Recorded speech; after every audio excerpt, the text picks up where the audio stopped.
It's truly the age-old question, where the heck do eels come from? While we may not know the exact answer to that, what we do know is that eels were very important to many cultures around the world. Welcome to my Stranger Things science series. It's pretty self-explanatory. We're talking all the stranger things in science. For thousands of years, humans have eaten eels. Archaeologists have found eel bones in medieval Germany. In England, you could even pay your rent in eels. Japan had grilled eel recipes by the 12th century. And if you look closely at Da Vinci's Last Supper, Jesus and his disciples even have eels on the table. When the Mayflower landed in North America, one of the first things that Squanto taught the pilgrims was how to catch eels. And yes, there are definitely eels on that first Thanksgiving menu. But here's the thing, nobody knew where eels came from, and yet they were everywhere. There were eels in rivers, lakes, seas, even isolated ponds that dried out and refilled each year with no connection to other water sources. And stranger still, they had no visible sex organs. No one had seen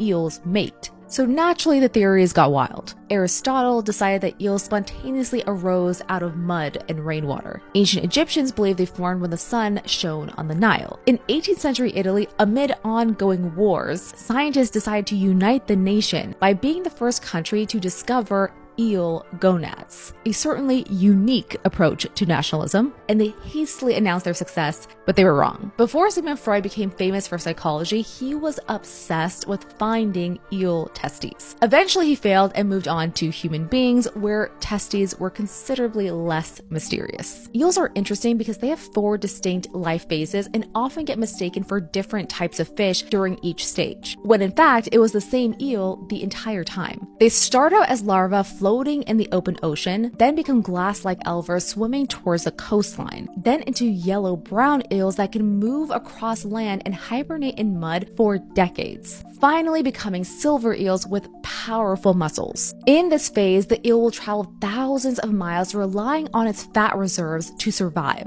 This is when the reproductive organs develop for the first time, which is why when Europeans tried to find the sexual organs of eels in European ponds and could not, it was because the reproductive organs didn't exist yet. But the big question remained, where do they come from? In the late 1800s, Danish oceanographer Johan Schmidt decided to find out. Funded by his lady wife, who was also the heiress of the Jarlsberg brewery, he spent 19 years at sea tracking progressively tinier larvae across the Atlantic. And in 1921, he finally announced his findings, stating that eels come from the Sargasso Sea right in the middle of the Bermuda Triangle. Here's where it gets weird again. Despite all our modern technology, no one has seen an adult eel in the Sargasso Sea. So scientists put GPS trackers on 700 silver eels. Every single one disappeared. One expedition collected 7,000 fish from the Sargasso Sea and did not get a single eel.